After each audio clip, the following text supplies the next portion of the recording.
Hello my friends, it's Chelsea Face Reads. I'm here for a fun recommendation video for you today. I love a novella. If you know me, you know that I love a short book. I love a weird short book, a creepy short book. I have several recommendations for you today. Some of these are mainstream, so you may have heard of them already. Some of these you may have never seen in your life. So I'm just gonna give you a quick little synopsis of each of one of them.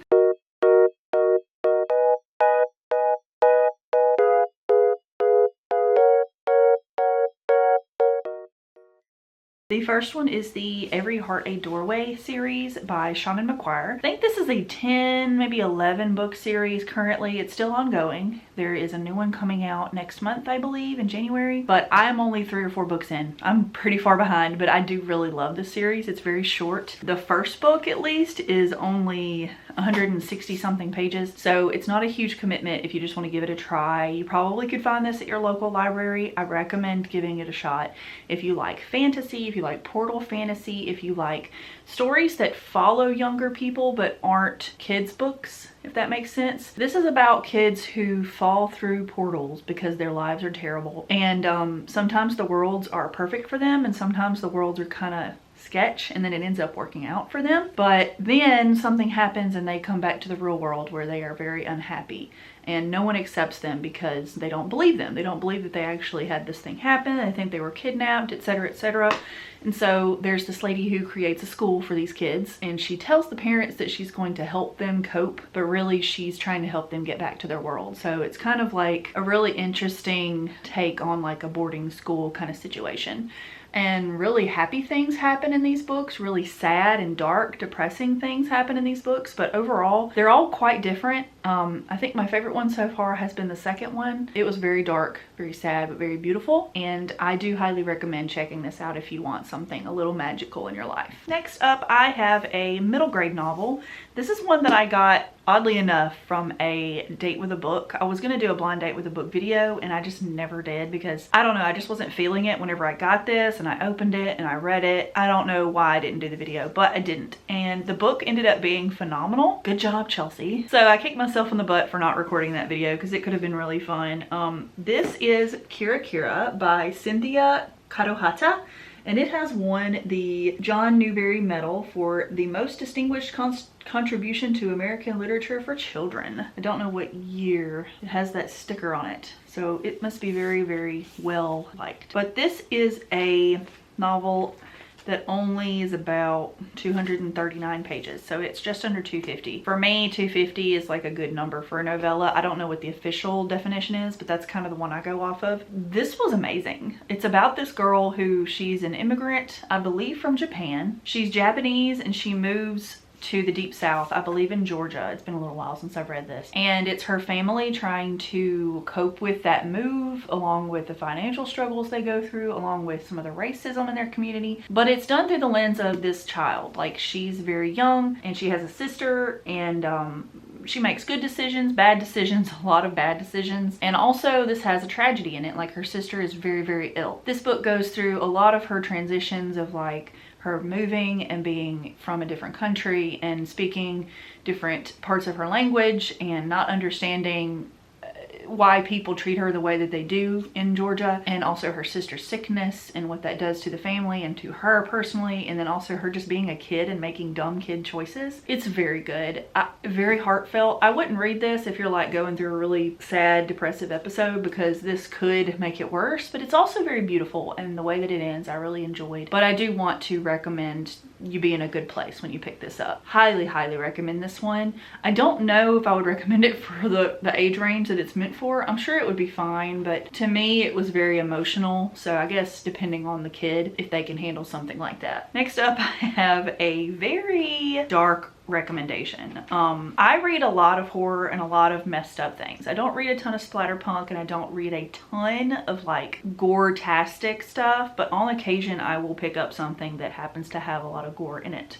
This might be the most disgusting book I have ever read, and that's saying a lot coming from me, I feel like. To Be Devoured. This is by Sarah Tandlinger. This is a very short one, less than 100 pages, about 84-ish. Wow, it packs a punch in those pages. I swear to God. You guys, really need to be prepared if you pick this one up because it is so interesting. We're following this girl. She's a lesbian and she's living with her partner and they are so in love. It's precious, but she definitely has a lot of mental illnesses that she's working through. She's going to a therapist. She's trying to get better. I don't really know or remember the source of her trauma other than maybe she was born this way, but she does have a lot that she's gone through and her partner's very supportive. They are just so in love and it's really sweet. But she starts going through a lot of really bad psychosis and she starts to think about eating things that she should not be eating and devouring flesh and really gross things. And that I don't want to spoil this for you, but it is so gross, and not just like, oh, she ate a person. No,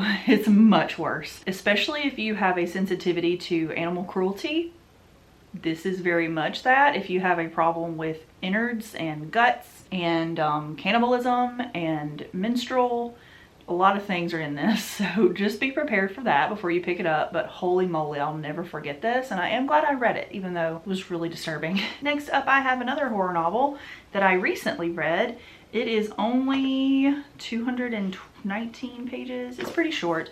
The author has sadly passed away. I did find that out after reading this. Mason Coyle, I think, is a another pen name for this author. I can't remember their actual name, but rest in peace. I don't know anything about this author other than that information. And that I really liked this book. We are following a man named Henry. He is a brilliant engineer, and he and his wife are both tech geniuses. Like, she is a super mega genius and he is a super mega genius, but he builds a lot of robots and she does a lot of other tech related things. And they live in this old historic home, but they've upgraded the tech in it. So it looks old, but it's actually very high tech.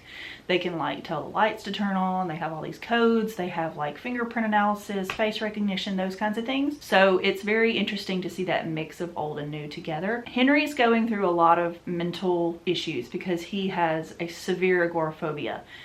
He doesn't want to leave the house. All of a sudden, he just suddenly developed this issue and he doesn't know what caused it. He's afraid to go outside. He gets really sick and nervous and blacks out when he goes outside. His wife is interviewing him at the beginning of the book, kind of like a therapist, and she's trying to understand why he's feeling this way, trying to interpret his dreams. He keeps having these dreams and he's making robots. Like, he is creating these little robot toys that go around the house, and some of them are just for cuteness. Some of them have like little duties that they do just to kind of help around the house. But he's also been working on William, who is this humanoid robot that's missing certain parts so it can't really move around too much. And he's got the door locked to the attic where he's located. So he is kind of scared of William, but he's also trying to see how far William can go. Like, how far can my creation grow and learn? And therefore William starts to learn a little too much and starts to think for himself, and he does some really bad things. So this was really good. It was very spooky. It had some really good horror scenes in it, a couple of semi-gory scenes in it that were really interesting. The robots all turned really creepy at a couple points. This does have like murder and stuff in it, so just be prepared for that. If you're scared of AI, I don't recommend this, but I'm not really scared of that, so this was perfect. The twist at the end though, that was amazing. Like, I don't, maybe someone else would see that coming. I did not. I highly recommend this. The twist was really, really fun. And it was a really fun, quick read. Next up, I want to recommend one of my favorite books from last year, y'all. This book was so good. Was it last year? No, this was this year. Did I read it this year? This is one of my favorite books. I absolutely love it so much. It is 230 something pages. Chlorine by Jade Song. You guys, I want you to understand my taste in literature and books and such. It is books like this. Books that are weird, books that are mostly women centered, like they're following a woman. Like, sometimes they're not, but most of the time they are. And she is either devolving or slowly losing her sanity and psychosis is setting in. And I just love a book like this. Like, sometimes the woman loses herself and has a different reality. Sometimes the woman does crazy stuff. Well, this is both. We're following a high school girl. I believe she's in high school and she's on the swim team. And we get a lot of just like her growing up, like a coming of age story kind of thing. There's a lot of toxicity within the swimming community. I'm guessing that's normal, but I've never been on a swim team, so I can't say for sure. Correct me if I'm wrong if you know anything about it. But it is very toxic. Her mom's also not really emotionally there for her throughout all of this, and so she goes through a lot of things.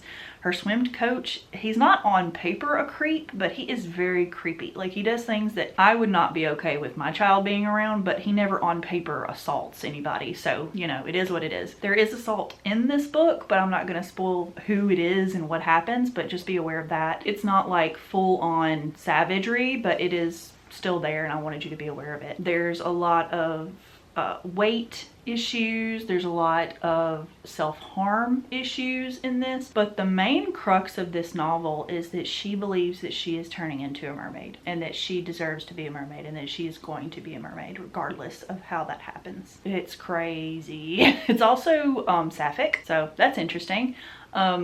Please read this if that sounds like something you want to read, because holy moly, I was enthralled with this book. I read it so fast, like within a weekend, and that's very rare for me unless it's like super short, which this one's pretty short. I want a million more books that make me feel how I feel reading this, just saying. I will definitely be checking out any other books by Jade Song. Hopefully I get some good stuff out of that, but please read this if you want something creepy, weird, unsettling, but still encapturing. The next book I want to recommend is by Keelan Patrick Burke. This is Dead of Winter, and it is a short story collection within a novella. It's only a few stories, 7, it says 7 stories, and it's less than 100 pages long. Ooh, I even put I put ratings in here for you. Holy moly. I think I gave most of them anywhere from 3 to 5 stars. There might have been one in here that was 2 stars. Scroll through. Yeah, there's a 2, there's a 3 and a 4 and a 5. Interesting. I used to do that with short stories. I would put a sticky note in here to say what the rating was. But overall, I love this. I think that anything scary in the winter, in the snow, in the woods, in the suburbs, anything in the snowy weather is always going to have like a different vibe to it. And while I've always been a very winter heavy, I love winter. I was born in January, and I just feel so enthralled when I see snow. We don't get a lot of it here in the South, and when we do, it's usually unpleasant. But I still love how eerie and weird it feels to go outside either really early in the morning or like really late at night in the snow. There's just something eerie about it, something so unsettling but still calming to me. Maybe I'm a freak, but this made me feel that way. There's a lot of these that are very dark, very sinister, very creepy, and some that are kind of gory. So it's really fun. I recommend if you like those kind of things. Next up, I want to recommend another one of my favorite authors ever. That is Sayaka Murata. She wrote Earthlings, and again, one of my favorite books, might be my favorite book ever. I still haven't decided for sure, but I love this book so much. And I know what you're thinking, Chelsea, what is wrong with you if you've read this? I don't know. This has so much bad stuff in it. We're talking assault, we're talking cannibalism, we're talking dysmorphia, we're talking group delusion, like cult level, we're talking assault, like really bad on paper assault, we're talking verbal and physical abuse from her family, we're talking everything you could do bad to this little girl that we're following in this story has happened. Granted, it's not as graphic as if some of these horror written by men books have been about subjects similar to this. I think Sayaka Murata, while she wrote something horrifying and terrible, also she wrote it beautifully. And that's something I really love about her writing style, is that I don't feel threatened when I read this. I felt like I was in the soul of this little hedgehog watching these things happening, just kind of being there as a comfort to observe what's happening to this girl, but also wishing the best for her, because holy crap. But she does turn crazy, okay? Don't get me wrong. I'm not saying that she's entirely a victim in all this. She does do some horrible things, but it's very fascinating. The basic idea of this book is that we're following this young girl. She starts off very young, and she gets this toy, and he is like her only salvation, like only friend that she really has for a while. And she starts hearing voices from him, which aren't real, that she is an alien, that she is not from the planet Earth, and that she is going to be taken home one day, and that she needs to do all these things in order to be taken back home. So from that age on, because she experienced trauma and that's how she's dealing with it, she starts to believe that. And she tells everybody that. She tells her friends that. She tells the boys she likes that. She tells everybody that. And a lot of people think she's crazy, and a lot of people think she's joking. Only a couple people take her seriously throughout her life. And then at some point she convinces people to believe it, and it's just very interesting and dark, but still really good. I want to read it again, honestly. I don't think it's been a year since I read this, so I am so glad that I took a chance and bought this one day at my local indie. They told me, be prepared, it's really bad, like dark, and I was like, I had no idea. Looking at that cover, it looks adorable. I'm glad I did, because now Sayaka Murata, one of my favorite authors, maybe my favorite author ever. We'll see. I still want to continue reading her books because you never know. Like, I've already read 4, and I've loved all 4 of them. But for some reason, I guess I'm still hesitant. Maybe I need 5 books to be certain. But I think she's a fave. So yes, I love this book so much. The next book I have is a rather serious recommendation. It's also horror, but it is in the lens of racial divides. This is Ring Shout by P. Djeli Clark, 178-ish, something like that. I bought this on a whim as well. I heard someone say it's a horror book about the KKK. I had to try it. The writing style is very interesting. We're following these younger people in the South, of course, and they have a very thick Southern accent. So I think if you struggle to understand Southern accents in books, this might not be the book for you, because holy moly, maybe the audiobook would be better. I don't know. But I grew up here. I understand everything they're saying. There were only a couple things I had to look up while reading this, if I remember correctly, and it was because it was just a term I'd never heard. Maybe it was outdated or just in a group of people that I did not personally ever hear growing up. This is a sort of retelling, but honestly not too different from reality, about how the KKK operated back then, where they were actual demons. Like, they were demons in sheep's clothing, or in white hoods, I guess. And what they would do to people, and how the demons guided them, and these kids trying to defeat them. I can't remember everything about this because it has been a couple years, but it was so good. I'm gonna reread it eventually. That I really enjoyed this, and I do recommend it to everyone that is interested in a story related to something like this, because it was just so well crafted, so fascinating to read, and I just remember some of the characters who were just bad guys very vividly in my mind, and how they remind me of people I've met in real life. So just keep that in mind. Very, very beautiful book. Very serious subject. The next one I have is also another Kealan Patrick Burke. It is a short novella called Sour Candy. A lot of people have read this one. It's only like 76 pages or something. About this guy who's kind of down on his luck. He's been through a lot of stuff, but he's also caused a lot of his own problems. Just a regular middle-aged guy, and he goes to like a Walmart or something one day. Here's this child throwing a fit, a tantrum. Like, I'm thinking like a 10-year-old maybe a little younger. I don't remember exactly, but he goes into this store and there's this woman with this baby, and the mom's just like, she looks dead, like a zombie. And she's with the kid, obviously has had it. And this kid is screaming his guts out to get what he wants. And she's not even like fighting him or anything.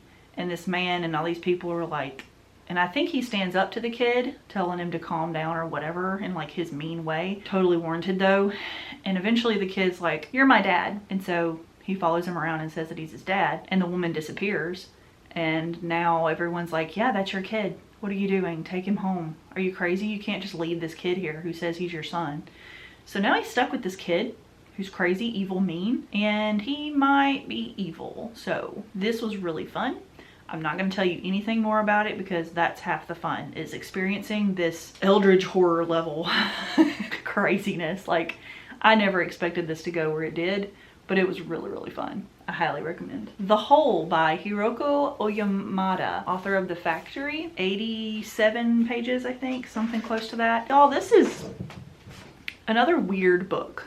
I want to read more by this author because of how freaking weird this was. We're following this middle-aged woman who, I guess she's middle-aged, I'm not sure. She's not like super young, but she's also not old. She's married, doing okay, everything's fine in her life, going well. She doesn't have a kid or anything, and all of a sudden her and her husband just decide to move to the countryside where his parents have a home that they don't need and they can live there. And he's like, yeah, let's do it. And they quit their jobs just because, and they move to this house. There's a lot of weird things going on. There's a new neighbor. There's people that she runs into that are very strange. They say weird things.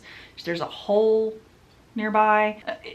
There's a neighbor doing weird things in the garden. There's a guy in a shed kind of situation locked up. There's kids at this creek that are just being creepy. Everyone around is just super creepy. I don't quite know what the point of it all is, other than like she left this fine normal life and then she moved to this what are you doing life, and all these weird things are happening. So maybe it's like a metaphor or something that I don't quite get yet. That's okay. I'll read it again one day and maybe I'll be smarter. But this was something I can't necessarily recommend in the easiest way, because I can't really tell you why I liked it other than it made me feel weird. I do want to read more about this author though, because I like the writing. I think it's very good, and it was translated by David Boyd. I don't know translators, but I have been reading a lot of translated work lately, so maybe I should learn. Next, I have another Sayaka Murata. Surprise, surprise. This is the first one I read by her. It is about 170-ish pages, and it is Convenience Store Woman. It's so cute, y'all. This is not a cozy book, even though it looks like it could be one. We're following this woman who I believe, it's not ever on paper, but I believe she's autistic, neurodivergent, definitely not neurotypical for sure. And she just wants to work at this convenience store forever. Like, that's just her favorite thing to do, is to work at this convenience store. She doesn't want a family. She doesn't want a husband or a woman or anything. She just wants to live by herself, work for herself, be happy, come home, do her usual thing, eat her usual food, and that's it. Well, of course, no one likes that. No one likes that she's not conforming to the usual Japanese society, but she really enjoys what she's doing, and everybody else has a problem with it. Her friends, her family, everyone. So one day she just decides to get married and make them shut up, and it's really interesting. Weird, kind of creepy, but still not like an unsafe environment for her, even though it could totally be. I just really liked the writing. I really thought it was quirky and weird and still fun, so it made me fall in love with Sayaka Murata for sure. And the last recommendation I have for you today is Comfort Me with Apples. This is by Catherine M. Valente, and it's only like 99 pages, so it's about 100. Without spoiling it for you, this is about a woman who, right here it says, everything is perfect. She lives the perfect life. She is kind of like in a Stepford wife kind of situation, where she's perfect, her dress is perfect, her makeup's perfect, her life is perfect, her husband is perfect, her home is perfect. She's super happy, and all of a sudden she starts finding body parts at her home in different places, and finds out that things aren't quite what they seem. But that's it. That's all I'll tell you, because this is a very fun book to discover as you go along. I cannot tell you guys how much I love a good novella. Granted, all of these, I don't technically always consider short books novellas, but a lot of people do. They have like a very strict definition of novella. I just love a short book. I love a quick, easy to digest read that has no seriousness to how long it is, because sometimes books just go on so long that you loved it, but then you hate it. But none of these are like that. I loved every single one of these to a different extent, but still fully like recommend the heck out of them. If you have any questions, they're all upside down. If you have any questions about any of these books I've talked about, please feel free to leave them in the comments below. I'd love to talk about them with you without spoiling anything. Thank you so much for watching this video. I hope you will like, comment, and subscribe for more from me. Bookish things, manga related content. I've been really enjoying what I'm reading lately. Not reading as much as quickly the past few weeks, but still reading some good things. But thank you so much. But thank you guys. I hope you have a great day, and I'll see you in the next video. Bye guys.